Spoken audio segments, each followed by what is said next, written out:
if you are looking for some short-term gains. If you are looking to preserve your career, then you want to go to where your career will be enhanced or will be built upon. So it's important that you check your goals, review them, and also check yourself. By that I mean what what your what your offerings are. What check yourself. What are your core competencies? What are your strengths? What are your weaknesses? How do they fit to where you want to go to? Uh, how will they help you where you want to go to? So in the right on the right side of this screen, you find a hexagonal image there, the career decision wheel. I got this from the net, and I put the reference somewhere there so you can go pick it up yourself. It um, tells you it's a template, I would say, for making this answering these questions I've put here for you. You want to do a 360 review of who you are, what your passions are, what your values, what you have, what are your assets. I don't mean buildings. What are your what you offer. Another question you want to consider when it comes to when or where is related to life generally, about your life generally, but who you are. Just looking to success, less it's becoming a long-range view of where you want to go. I tell you, this is a very profound point which you need to spend time to um, think about yourself, because it will determine the kind of choices you make. If you are more focused on existentialism, short-termism, you find that things that motivate you to make certain decisions, to make certain changes, including career changes, will be different from when you are more longer-term focus. So, for example, there are people who would take a pay cut, for example, people who would take not just a pay cut, but even a lower job title to make a move because they are looking at a longer goal than the immediate move. There are some other people who would, for no reason, make a career move because the salary is not substantially higher than the current one, and therefore they will not move. Uh, Others would say, well, I know it's lower, but this will take me somewhere. So the question of your your your your life view, your perspectives, will affect even whether you are ready to compromise and do unethical things or not to make your move to get the next job. So these are issues you need to answer, questions you need to answer for yourself. So still on that slide, this is the bigger picture just for you to see the labels for each of the boxes there. Uh, I would advise that if you really um, want to look at making some choices or decisions around career change, I would advise that you spend time on your own. Christmas is coming, perhaps you have some days off, spend a good time, weekends or whatever holidays, do a very deep and slow and honest um, analysis of yourself using this template. You can put it in any form you want. You can put it on a Word document, on Excel, PowerPoint. You can even modify some of the things here, but it's a 360-degree view of your dreams, your values, your passions, your goals. I would think that if you do this deliberately, you'll be surprised what jumps out at you. Also, you could hold yourself accountable by sharing this with somebody close to you, significant other, and let them see what you have done, whether they see you like that also, or what they could add to refine your perspective. When you do this, I would say this is the core of this session, this webinar we're doing, uh, taking, taking the, making the career change or taking the decision in a deliberate way, not just because it's involuntary or because you just saw something out there. This helps you to be more long range in planning your career move. So we've talked about the when and the where. So we're talking about the how here, and these are just like what guidelines or tips I want to share regarding how to make the change. First thing I've said here is that you should build empires of the mind. So when we talk of empires of the mind, you do know that the other empire we'll be talking about is the empire of the physical plane. So empires in terms of territories, property, possessions, and all that has been distinct from the empires of the mind. So let me give this analogy to perhaps drive this home. Um, when we run races, we have long distance races and short distance races. And you find that to win in long distance races, you need stamina, and for short distance, you need speed. You could look at life, the things that we hold dear in life as falling into these two buckets of stamina and speed. Think of stamina, the skill you have where you are working today, the experience you have where you're working today, the relationships you have where you're working today, the attitude you have built up. They go with you everywhere beyond where you are working today. In fact, they go with you almost all your life. And most of the time, when things go bad, they are likely to be the things that will carry you through. I lose my job, or I leave my job, which is voluntary, or I lose my job involuntary. When I step out, the things that will help me make my next move are actually not so much the money that I have, the car that I have, the buildings I have, but those things that are inside of me, my capabilities, my attitude, my faith, my knowledge, my relationships. These are the things we call the empires of the mind. I would say build more, make sure as you build the physical empires, buildings and stuff, cars, cash in the bank, make a deliberate effort to see that you're also investing in yourself in terms of your capabilities and your character, your relationship, your faith in God and all that. So that's what I mean by building the empires of the mind. Because when change comes, really, when change comes, these are the things that help you much more than their physical things. Because they can be here tomorrow, they can be gone tomorrow, the physical things. All right, so next one is build resilience.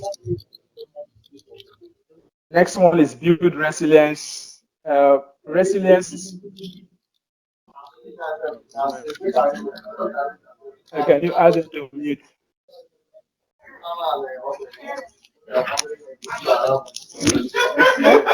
Please, could you kindly put yourself on mute? Thank you. All right, so I just talked about building empires of the mind. And the next one I say you build resilience. You need to learn to be somebody who can hold on, especially in difficult times, hold on when things are not looking the way you thought. Um, it's closely related to building great wear safety shoes. Most of us, safety shoes, apart from their electrical, whatever, they're also meant to help you have a grip on slippery floors and all that. Grit is something like that. Your ability to dig in and hold on. This will come from what skills you have, how you are interpreting situations that are confronting you, um, how you are making your decisions, your emotional composure level. All of that will help to will determine how much grit and how much resilience you have. The last one, of course, is build your faith. At the end of the day, we are not just human beings. That fell from evolution, from Darwin's theory. We are creation of a superior being, whom we call God. So your faith matters in times of change. Um, there was a time, you remember the banking crisis of I think 2008, where a lot of people were retrenched in the bank. We heard stories of people doing so many irrational things. I heard of somebody who turned his certificates and turned his Bible, turned his wife's certificates, and that he didn't believe in anything again, and he was going to die. Those things happen when you cannot connect with a stronger, with a higher staying power. You need faith in times of change. You need grit. You need resilience, and you will have to draw from what you have built in your mind. That's your arsenal to confront change, empires of your mind. No matter how much money, how much possessed property we have, you know that this can leave us any day. The power, the position we occupy today can be gone tomorrow. But your skills and your knowledge and your qualifications, they will go longer for you as a stamina. Okay, so I'm rounding up now, talking a bit about digital transformation in the oil industry. This is almost like a topic for a whole webinar session. So what I just want to do here is, or a whole training, if you like, what I just want to do here is um, just draw our attention to the fact that apart from the issues we contend with in the industry about what is the price of oil and um, things like that. Will there be retrenchment tomorrow because of oil goes to $20 or $30? We have another change driver right now, which is also affecting every other industry with what we call the digital transformation. What am I talking about here? Just one or two things. Number one, digital is not about technology. It's not about gadgets. Not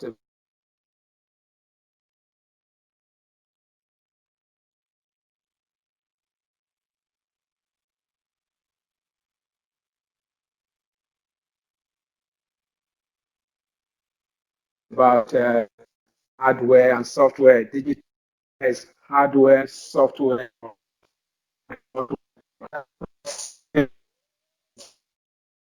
on the other.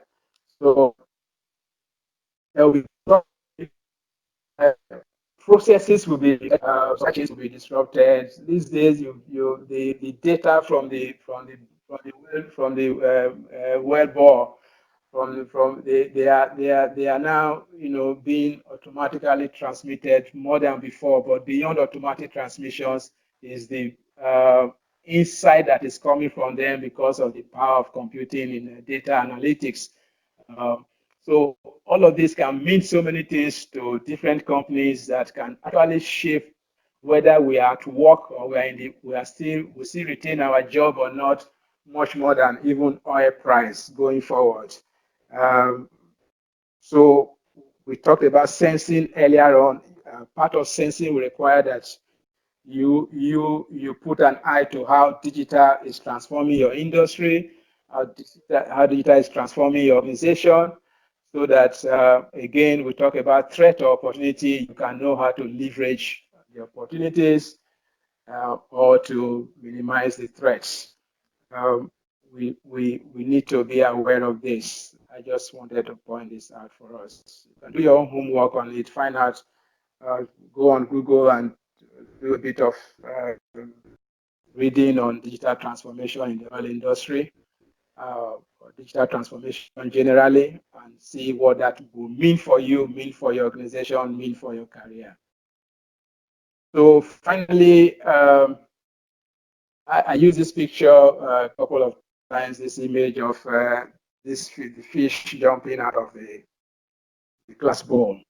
So this fish is called a goldfish, and some of you may know this more than me, but it's the people who handle or who keep these fishes tell us that they have certain peculiarities. They are very, very sensitive to the water they are in, to the environment. It's getting too hot or it's getting too cold, it's too acidic or too alkaline, it's too dirty, not enough oxygen. When they face any of these threats, what they do is jump out of the tank if they can. Now the point is that when they jump out, we know that fish out of the water is almost dead. So when they jump out of the water, the key thing is what happens to them. What's their fate? Some jump to their death. Some are lucky to jump into another water. But the point here is that they are sensitive to their environment. That brings us to the point of sensing. Sensing that we mentioned. Sensing is being sensitive to your environment. For the fish, they could jump and make a wrong jump. But for you as a human being and spending these last few minutes on this webinar, knowing what kind of questions you need to ask yourself, you need when you jump, you should be jumping uh, appropriately and not jumping blindly. So this is just like saying that when we talk about career change, it's a bit related to what the fishes face in their waters, how they respond. They respond blindly or arbitrarily, but as human being, you want to respond appropriately in an informed context. When I made my move out of Halliburton, it was because of some experience I was having. So in closing, I'll just mention a few things that make me to leave. I had about 10 years to go in Halliburton before I retire. I left at 50.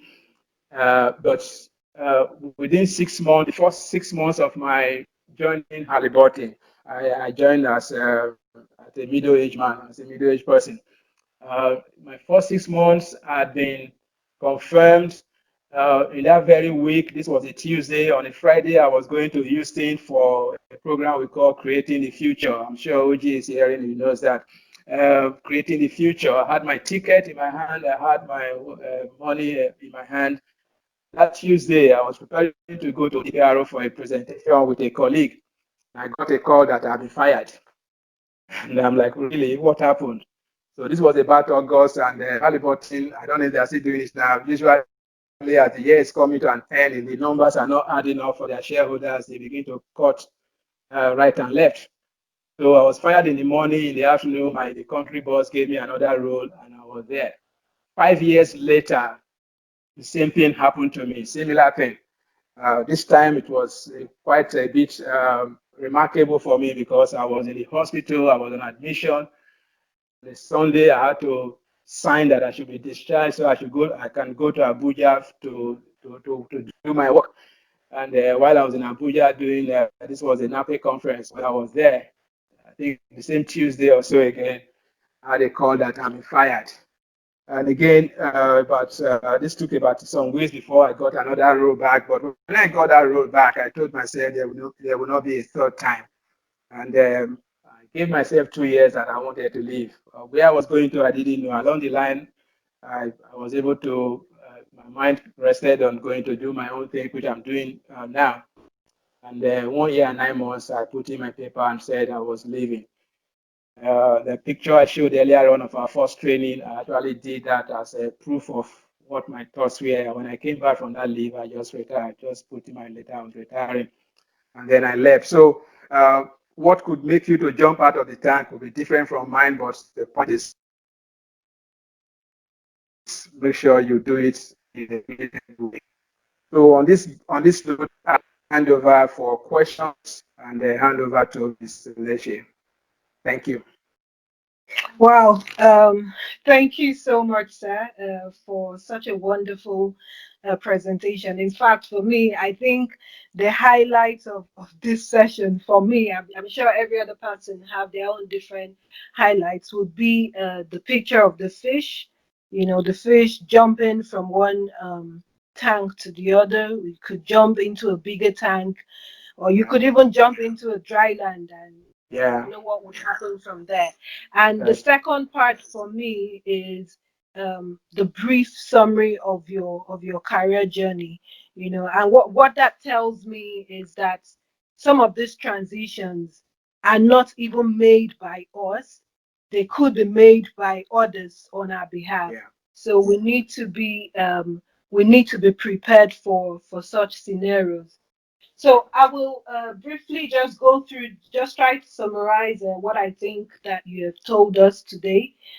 So basically, you kicked off with having that every industry has opportunities and threats, and it's important that we are always keeping ourselves abreast of what's happening in our particular industry, especially in this case, the oil and gas industry. I'll just divert a bit to where you brought up the digitalization aspect of it, and with the fact that we know that in the oil and gas industry at the moment, digital transformation is like the board's word, so it's important that people that we are aware of these trends and consider that in whatever context that we put together for a career change. And you also mentioned, I also like the way you threw the question back at us, even though the topic, the topic of the webinar was around, okay, when is the right time, how is the right time, and of course the proven strategies to manage the change better.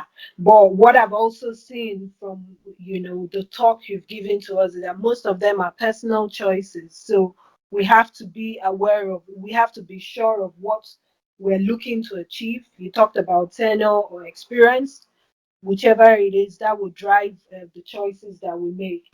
And of course, if we're looking at building a career or looking for an occupation, so those are some of the things that we all have to consider from a personal perspective to know the right time to make a move and how to make the move as well.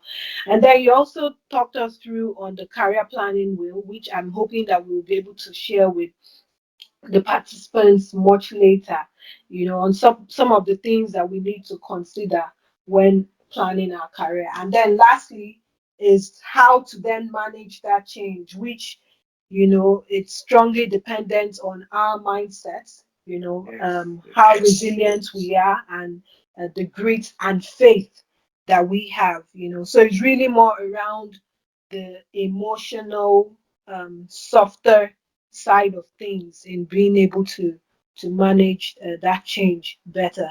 So thank you so much for this session.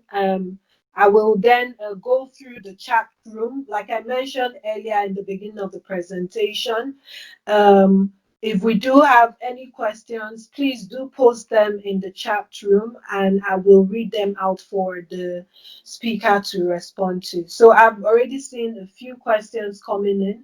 So we have a question from Mistura Badru.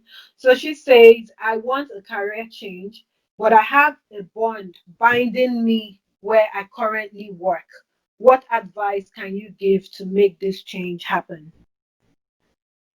Okay, so usually you have to respect every bond that we go into. So if you have a bond, you have to respect that. It means number one, you'll be patient. But if you think you cannot be patient, then every employment bond has a price to it. So you need to know what are the consequences of breaking that bond, and if you will be willing to meet those consequences. So I do know that there are some people they are leaving certain companies. This is not a bad bond now, but perhaps they have some salary loans. If the other company needs them so much, they actually pay for them to exit themselves. So you need to know the cost of breaking that bond. Otherwise, you wait the bond out, or you sell the bond out. Okay. Thank you. There's another question that has come in. This is an interesting one. So this question, I'll just summarize it basically. So how do you? So this person basically is well, he's asking, what's the advice you would give to someone who is making a change from maybe a company to from one company to another company or from one location to another location, considering the uncertainties and the fact that you may not have all the resources available to make you manage that change better. So for his case, he moved from one location to another where he had nobody, and he basically had to spend his savings to ensure that he still was able retain that job that he got. So he's asking, what's your advice, when moving, when changing in the midst of uncertainties? Yeah, so I would assume that this change was involuntary. Um, if you were moving to a location where you were not fitted for, then it probably was forced on you. And we do know that in this part of the world, in our part of the industry, we don't have many choices. So much as we different persistently, also someone say I'm not a man, or I'm not I have moved to a situation where life and coping will be a challenge, then and you don't have a choice, then I think the best you can do is to try and build on those builds that we mentioned. So I'm trying to use a play of word here. We talk about building resilience, building grit, building faith, building empires of your mind, empires of the mind. So I think that's where you need to strengthen yourself to go through Mm, that. We probably want to, most often when we are in a new situation, it could be location, it could be a new condition. Most of the time, we tend to see only that which is not in our favor. We tend to see only the bad things. So sometimes going to a new location, you really don't know what it will make, the difference it will make to the rest of your life. So you need to go there with an open mind also, not just thinking only about those existential things. Can't change it, then make the best out of it. Say when life gives you lemon, you make lemonade out of it. So if you cannot change that situation, then make the best of that location. Surprise what comes out of it. Not just what you get, but even what you give. It could be that in that environment you find a need you can fulfill for the community or something, for somebody next to you there. It can turn out to a life-changing experience. So don't just look at it from the negative side alone. If you don't have the, if you cannot change that condition, then make the best out of it. yeah, so I think, yeah, thank you, sir, for the response. I think from his question, it's basically almost like, in this current unemployment situation in Nigeria, and you get a job, his very first job, and that first job was in a location where he wasn't familiar with, and he had to spend, invest some resources, capital upfront to be able to make that change better. But like you said, it's all about, it still boils down to the mindset. For him, it was a learning opportunity, so that gave him that confidence. And of course, he needs to build the resilience and the grit required to manage that change. Thank you. Um, we have another question here. So, what do you think is the maximum tenure for a growth plan in years? What details should not be excluded from my growth plan? So there are two questions there. Yes. So maximum tenure, I don't know what it means. So let me hazard two scenarios. Maximum tenure could mean how long you should stay before you make a change, Mm-hmm. or it could also mean how far away you should plan. Perhaps plan for 3 years or plan for 5 years. I'll try and answer in these two perspectives, except it means something else which he can reintroduce to you and then we can discuss it.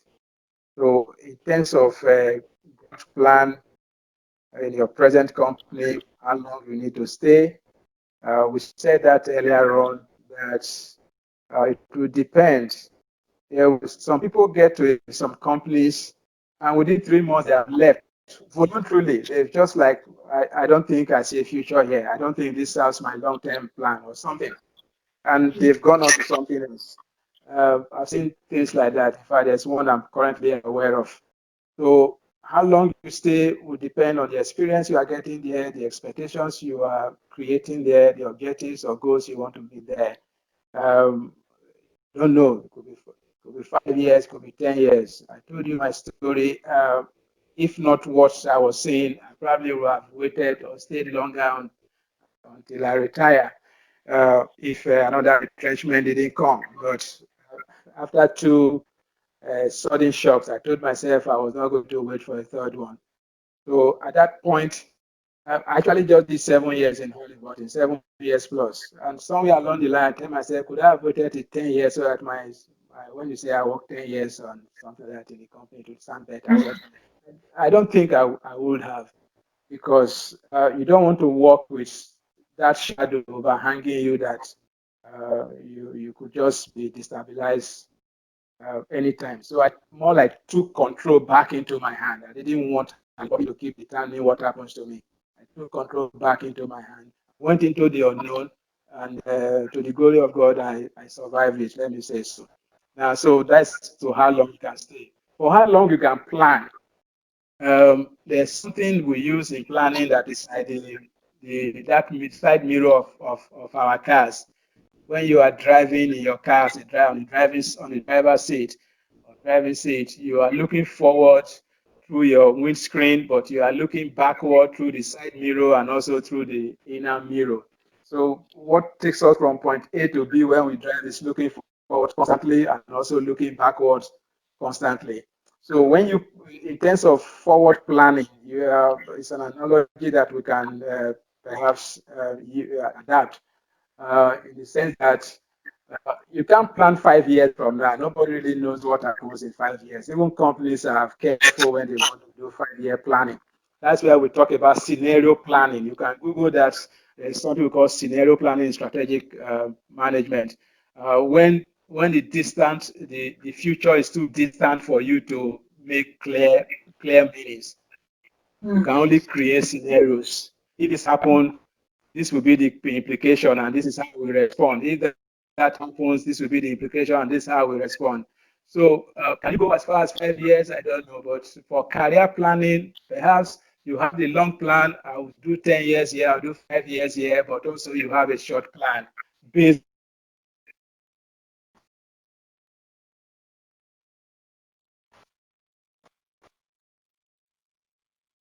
on what you are seeing coming in the organization and the industry. Again, hello. Okay. Hello. Thank you. Thank you, sir. Are there more? Hello. Are there any other questions? Okay, I see some questions coming in. Please note that if Okay. you do have any question, please post them on the chat group. I'll just take a few more minutes to read out some of the questions, and we'll be ready to end the session. So someone says here, money and not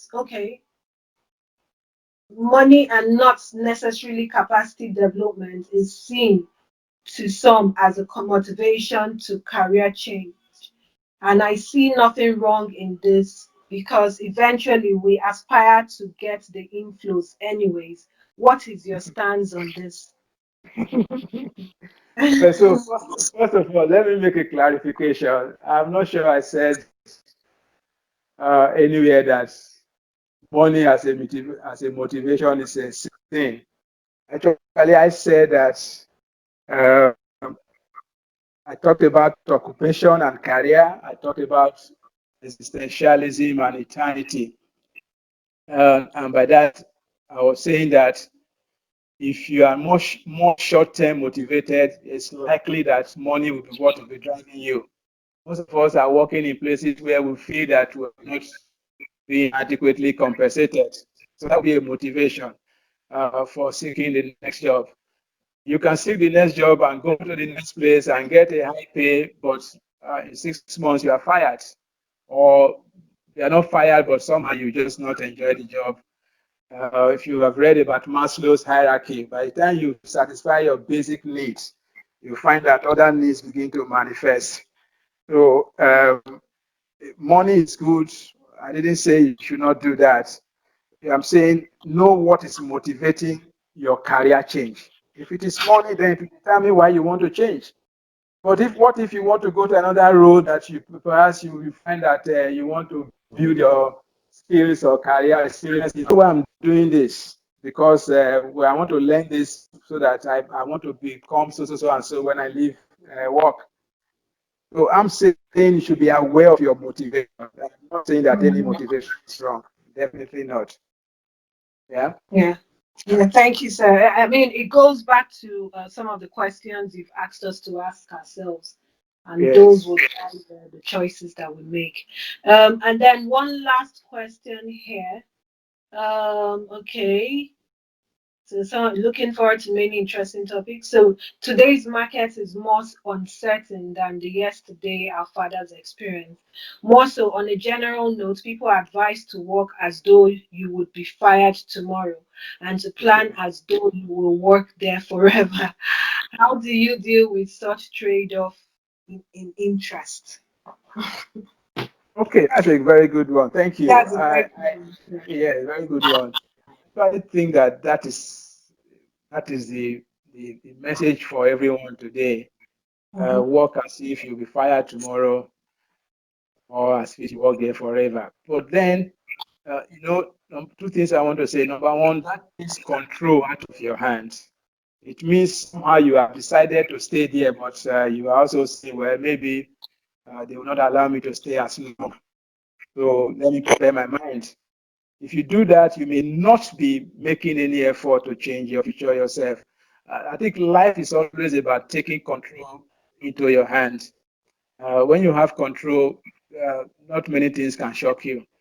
So why that statement is good, you want to situate it properly. That works best when you are interested in tenure. You are not really you're not in a hurry to leave. That said, the other part of it is if you go to any place of work and somehow you are heavily um, your inner conversation is heavily um, keeping, they could fire me tomorrow, or anything can happen to my work tomorrow. I think that somehow the commitment is not total. Yes. There's a sense of temporality, sense of what's the word now? Transience. You don't see a permanent outlook. If you watch in this country, there's a language that our young ones use, mostly our young ones, even some of our adults. Leave school and they get a job, and the job is not a shell or slumberjay. When you sit there and say, where are you working at? They say, I'm managing somewhere in Lagos. I'm managing somewhere in Ikeja. And when I see them, I tell them that if you go with the attitude of managing somewhere, you will not get the best out of that place, neither will you put in the best into that place. Or something tells you that you are a pilgrim in that place. This place is not my home. Just passing by. So I think we need to have a proper balance, much as the times are uncertain and very much so. Uh, you permit me, the Bible says, whatever your hands find it to do, do it with all your might. So if when you are working, much as you know that you may leave tomorrow, it's important that you are actually putting your best in that place, because somehow, that's how you get rewarded, not financially, but in life, faith kind of. Somehow you get what you sow, as we say. So um, just the 2 points I've made. Number one, it's a good point, but it kind of make you to be a bit more permanent minded. It's okay, but you need to be aware of that. And number two, if you see it as, oh, I can live here any day, I said more like an appeal. Make sure you see do your best in that place, because that's how you get your learning experience and everything by doing your best. So I hope I was able to answer your Yeah, question. yeah, yes, sir. I think you did a great job there. Thank you. What it means is whatever your hands find, do Yeah, it and do it well, because you yeah, never know if it will be a stepping stone to exactly. whatever career or Yeah, whatever wherever you see yourself. So just yeah. do it well. Thank you so much, sir, um for this presentation and session. For me, I've learned a lot from it. I'm hoping that every other person has also learned from it and is able to apply that while planning their career good enough. We've come to the end of the year, and next year is a fresh year, so it's a good start to replanning for next year on a short-term basis by asking Yes. ourselves all those questions. Okay, so Yes. thank you very much, Sir, for sharing your knowledge with us. Before we end the session, we will be talking our audience through on some of the activities that we have for SPE Lagos section, both the past and the look ahead for what we'll be planning for in the next 1 month. At this point, I'll hand over to our section chair, OG, to talk us through on some of our activities, power-packed activities coming up. OG, over to you. Okay, hi everybody. Good afternoon. I'd like to thank Mr. Emmanuel again for a very inspiring, very interesting, and very truthful presentation. Sometimes there are some things that we like to hear, but some things that are the truth, but we don't like to hear. And I think he had a good balance of some hard truths of what the oil industry is like and how to mentally prepare ourselves for a career in this industry. Mr. Emmanuel, I thank you very much for your time on this. Thank you, Oji. Thank you, Madam Eleshi, and thank you everyone for giving me your time. Have a good day. All right, sir.